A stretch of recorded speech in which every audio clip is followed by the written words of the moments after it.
Today we're taking it back to the thing that started it all and talking about the skills learned in Suzuki Books 6 and 7. If we haven't met, hi, I'm Megan. I'm a violinist and teacher, but I did not actually always want to be a teacher. My experience with the Suzuki method started when I was a kid. I started playing the violin in 2nd grade with the method, and I stopped using Suzuki around book 6 when I was in 6th grade. Suzuki re-entered my life when I was in graduate school. I was at a point in my life, which I'm sure many can relate to, where I just was wondering what's next. How am I going to live? How am I going to make a career out of playing violin? One of the teachers in the community music division at my school, DePaul University, was a Suzuki trainer, and he offered Suzuki classes right on site, right at DePaul. So I decided to sign up to make myself more marketable and to learn more about teaching. Going through these trainings really changed me as a person, as a teacher, and honestly changed the entire trajectory of my life. I really fell in love with teaching. I was inspired by the students for being so young and playing so well, and for the teachers for being so dedicated and really being able to break things down into very easy to understand elements. I found myself excited to go to class every day. I was asking questions, and this was super unlike me at the time. And as of today, I am currently trained through book 7. If you're interested in Suzuki training and becoming a Suzuki teacher yourself, I'll leave another video linked where I talk about the process and my experience. So book 6, book 7 is generally around the time when students start to veer away from the Suzuki method, because to be completely honest, at this point, you have learned about 90% of the skills that you need to carry you throughout your entire violin career. Now, this isn't to say everything is perfect. This isn't to say you've mastered the violin and you should stop practicing, but there's very little new techniques or skills in book 6, 7, and beyond. Actually, books 5 through 10 were kind of like an add-on to the Suzuki method. Originally, the method was just books 1 to 4, and it became so popular that people were asking Dr. Suzuki to add more, so that's how we got, the full 10 books. But the bulk of the Suzuki method is really books 1 to 4. Another reason why students start to veer away from Suzuki method at this point is because all of the pieces are Baroque era pieces. And obviously, to become a well-rounded musician, you need to have experience playing all different eras and genres of pieces. So the 10-ish% of skills that you are lacking at this point really are more advanced bow strokes. So with that being said, I am going to go through each piece in each book, book 6 and 7, and just give you a little bit of background about the piece and tell you what to expect. If you are currently working through the Suzuki books, or you want to, I have several Suzuki courses that I will leave linked. I have digital courses for books 1 through 7, which include detailed instructional videos, practice along videos at different tempos, and for the later books, sheet music with my notation such as dynamic markings, bowing markings, phrase markings, fingerings, all of that. So I'll leave those linked in the description.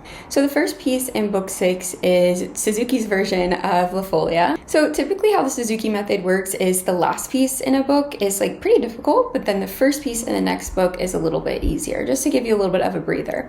However, this is not the case from the transition from book 5 to book 6.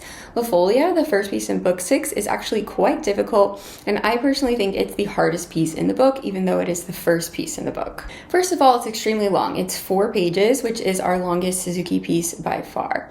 The Bach double, yes, it is 5 pages, but that's only because it has both violin parts written out. If you were to take that out, it would only be 2-ish pages. Obviously, the concerto, the Vivaldi G minor in book 5 is longer. It's a total of 8 pages, but that's over 3 movements, right? Each movement is 4 pages. Second movement is 2. So anyway, La Folia is long.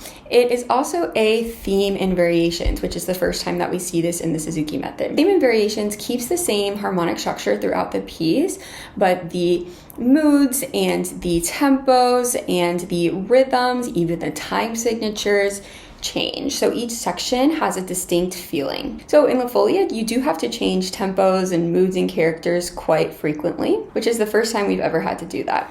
Additionally, the last page of La Folia is essentially one big double stop and chord exercise.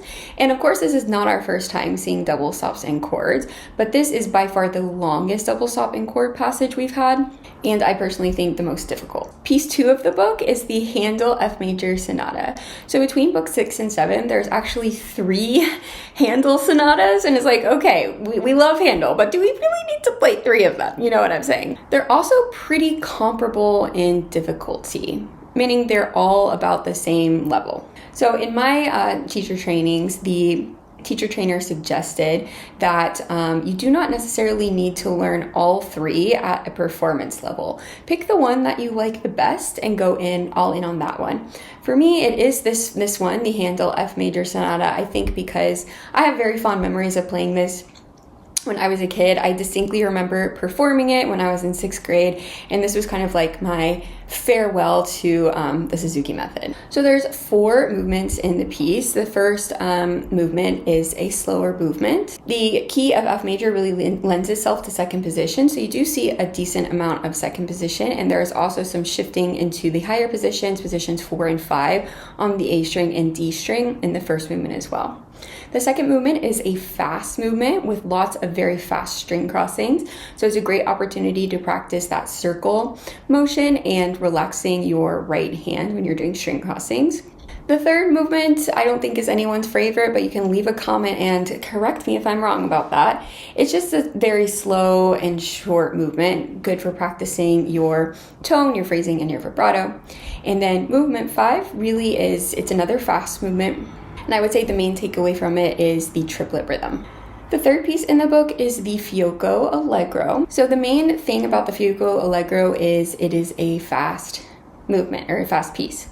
So it's a really great opportunity to practice working things up, right? Working a piece up from slow to your desired goal tempo. There's also one famously difficult section that has a lot of mordents, and I'll give you a little tip for that. Make sure that on the mordents, you're using a very fast bow speed. So the main takeaway from the Fiocco is fast playing, fast finger movement, and continuing to learn how to work things up with the metronome. The fourth piece is the Rameau Gavotte, and this is actually the only piece that has a completely new skill, which is flying spiccato. So in the Gavotte 2, the second half of the piece, you will be practicing doing flying spiccato with 4 notes. And what flying spiccato is, it's notes that are all going in the same bow direction, but you're bouncing off the string between each note.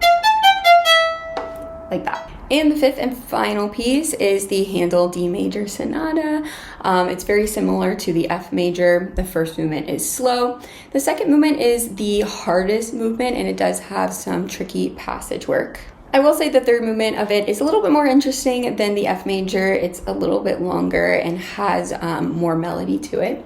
And then the fourth movement, again, is fast and has 2 or 3 spots that are tricky passage work, meaning just fast 16 notes. Moving on to book 7. The first piece in book 7 is the Mozart Minuet, which was taken from a string quartet.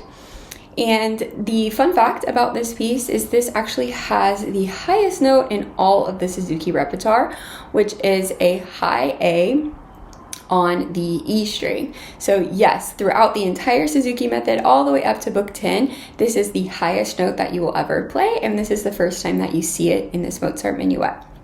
The thing you really need to watch out for in this piece is the trio, the rhythm. So you need to make sure that you are playing the 16 notes on the beat, not before the beat. The second piece is the Corelli Courant, and really this piece is all about phrasing. The notes in itself are relatively simple, but what makes it shine is the dynamics. However, most actually of the dynamics are not explicitly written out in the music because it is generally left up to the performer. So that's why in my Suzuki Book 7 course, I've included my sheet music because I've written out all of the dynamics. They are extremely important. They're really the main thing to focus on in this piece, but they're not explicitly written in the music. So that's why it's helpful to either have a teacher to guide you or go through one of my courses. The third piece in the book is the Handel A Major Sonata.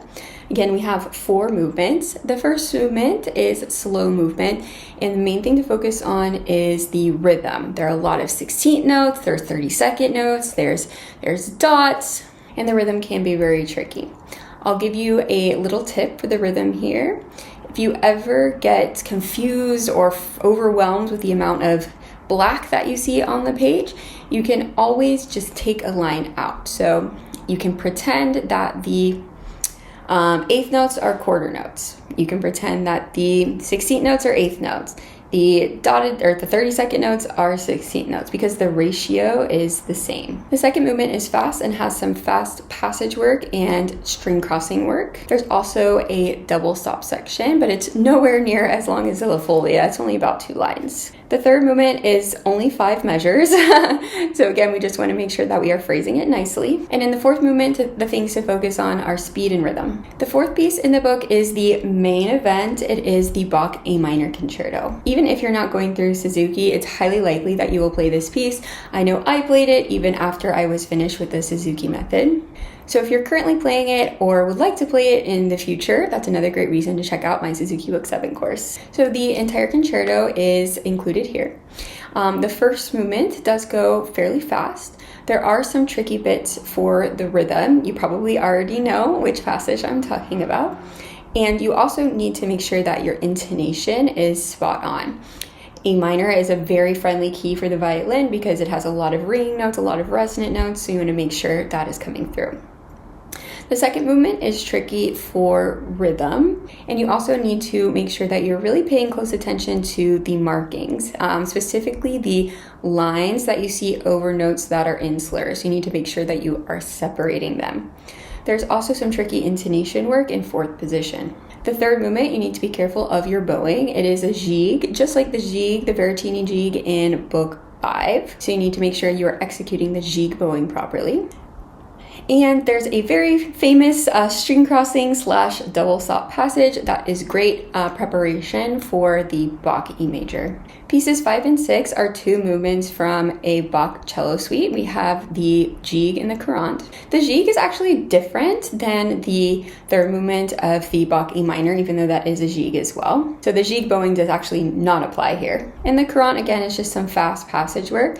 I think the thing that makes it stand out is that we have some incorporation of bass notes similar to solo Bach, which you want to make sure to bring out. When I was going through my Suzuki 7 training, I distinctly remember the teacher trainer kind of complaining a little bit that Suzuki didn't include some actual solo Bach for violin music because I feel like that would be more like suitable at this point, and obviously something that you would play a whole lot more throughout your career than the Bach cello suites. Not to say they're not beautiful, but that's for cello, right? We want to play stuff for us. So you can easily substitute these for some easier movements of solo Bach, such as the Allemande from Partita number 2, Jig from Partita number 3, or the Presto from Sonata number 1.